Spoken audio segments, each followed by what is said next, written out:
അങ്ങനെ ഇരിക്കുമ്പോഴാണ് യൂറോപ്പിൽ പോകണം എന്നൊരാഗ്രഹം.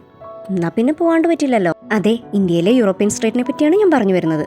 പൂനെയിലെ ഹിഞ്ചവാടി എന്ന സ്ഥലത്താണ് ഈ സ്ട്രീറ്റ്സ് ഓഫ് യൂറോപ്പ്. ശരിക്കും ഇതൊരു ഷോപ്പിംഗ് സ്ട്രീറ്റ് ആട്ടോ. വലിയൊരു ബിൽഡിങ്ങിനകത്താട്ടോ ഈ ഒരു യൂറോപ്യൻ സ്ട്രീറ്റ് അവർ സെറ്റ് ചെയ്ത് വെച്ചിരിക്കുന്നത്.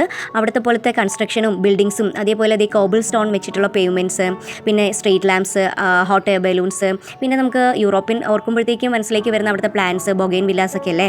പിന്നെ യോജിച്ച രീതിയിലുള്ള ലൈറ്റിംഗ്സും കൂടെ കൊടുത്ത് ഓരോ സ്ഥലങ്ങളും ഹൈലൈറ്റ് ചെയ്തിട്ടുണ്ട്. ശരിക്കും പറഞ്ഞാൽ സ്ലൈസ് ഓഫ് യൂറോപ്യൻ സ്ട്രീറ്റ് നമുക്കിവിടെ ഉറപ്പായിട്ടും ആസ്വദിക്കാൻ പറ്റൂട്ടോ. ഇങ്ങനെ ഒരു ആംബിയൻസിലെ ഷോപ്പിംഗ് സ്ട്രീറ്റ് കൺസെപ്റ്റ് എനിക്ക് ഇഷ്ടമായിട്ടോ. നമ്മളിത് ഫസ്റ്റ് ചെന്നത് ഒരു അഗർബത്തിയുടെ കടയിലേക്കാണ്. അഗർബത്തി മാത്രമല്ല, ഇവിടെ പെർഫ്യൂംസും അതേപോലെ ഊത്, പിന്നെ ധൂപം, അങ്ങനത്തെ സംഭവങ്ങളെല്ലാം ഉണ്ട്. നമ്മളിവിടുന്ന് കുറച്ച് അഗർബത്തീസ് മാത്രം വാങ്ങി. നമ്മളങ്ങനെ ഷോപ്പിങ്ങിന് വന്നതല്ല, ജസ്റ്റ് ഒരു ഈവനിങ് വൈബ് അത്രേ ഉള്ളൂ. എങ്കിലും കുറച്ച് സാധനങ്ങളൊക്കെ വാങ്ങിച്ചു കേട്ടോ. പിന്നെ കുറേ ഫാൻസി സ്റ്റോറുകളുണ്ട് കേട്ടോ. അവിടെ കുറേ കൂടുതൽ ഓർണമെന്റ്സ് ആണ്. ഇതേപോലെ റിങ്സ് ഒക്കെ അടിപൊളിയായിട്ടുണ്ട്, നല്ല രസമുണ്ടായിരുന്നു. എൻ്റെ കണ്ണോടക്കിയത് റിങ്സിലാണ് ആദ്യം. പിന്നെ അതേപോലെ കമ്മലുകൾ, ഓർണമെന്റ്സ് ആണ് ഏറ്റവും കൂടുതലായിട്ടുള്ളത്. പക്ഷേ ഓവർ പ്രൈസ്ഡ് ഒന്നും അല്ല കേട്ടോ, എല്ലാം ഭയങ്കര റീസണബിൾ ആണ്.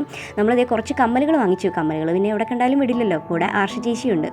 പിന്നെ ഇതേപോലെയുള്ള കുറേ ഗിഫ്റ്റ് ഷോപ്പുകളുണ്ട്. കുറേ നല്ല രസമുള്ള ക്യൂരിയോസ് ആട്ടോ, കുഞ്ഞു കുഞ്ഞു സംഭവം.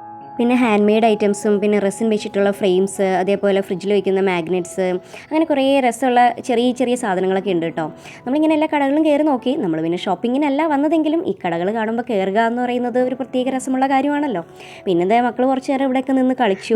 വന്ന് പുറത്ത് പോയാൽ ഐസ്ക്രീം എന്നുള്ളത് നിർബന്ധമുള്ള കാര്യമായിട്ട് മാറിയിരിക്കുകയാണ്. മക്കൾക്ക് മാത്രമല്ല നമ്മൾക്ക്. അപ്പോൾ പിന്നെ അടുത്ത പരിപാടി അത് തന്നെയായിരുന്നു, ഐസ്ക്രീം കഴിക്കൽ. ഇവിടെ ഒത്തിരി ഫ്ലേവേഴ്സ് ഉണ്ട് കേട്ടോ, നമ്മുടെ ഇഷ്ടത്തിന് നമുക്ക് ചൂസ് ചെയ്യാം. ഒരുപാട് ഷോപ്പുകളുണ്ട്. ഡ്രസ് മെറ്റീരിയൽസിൻ്റെയും അതേപോലെ തന്നെ നമ്മുടെ ഫുഡ് വെയേഴ്സ്. പിന്നെ ഇതൊരു ഫുഡ് കോർട്ട് ഉണ്ട്. നമ്മൾ ഫുഡ് കോർട്ടിൽ പോയിട്ട് ഭക്ഷണം കൂടെ കഴിച്ചിട്ടാണ് പോകുന്നത്. എല്ലാ ഷോപ്പുകളിലും വൈകിട്ട് കയറാൻ പറ്റില്ല. പിന്നെ ആസ് യൂഷ്വൽ നമ്മുടെ ഫോട്ടോഷൂട്ടും കൂടെ കഴിഞ്ഞ് നമ്മുടെ സ്ട്രീറ്റ്സ് ഓഫ് യൂറോപ്പിന് ഒരു ഗുഡ് നൈറ്റും കൊടുത്തിട്ട് നമ്മൾ നേരെ വീട്ടിലേക്ക്. അപ്പോൾ ഇത്രയും ഇന്നത്തെ വീഡിയോ. ഇഷ്ടപ്പെട്ടെങ്കിൽ ഒന്ന് ലൈക്ക് ചെയ്തേക്കണം. സബ്സ്ക്രൈബ് ചെയ്യാതെയാണ് കാണുമെങ്കിൽ ഒന്ന് സബ്സ്ക്രൈബ് ചെയ്തേക്കണേ. ഒരു അടിപൊളി വീഡിയോയുമായി ഉടനെ കാണാമെന്ന പ്രതീക്ഷയോടെ തൽക്കാലത്തേക്ക് വിടാം.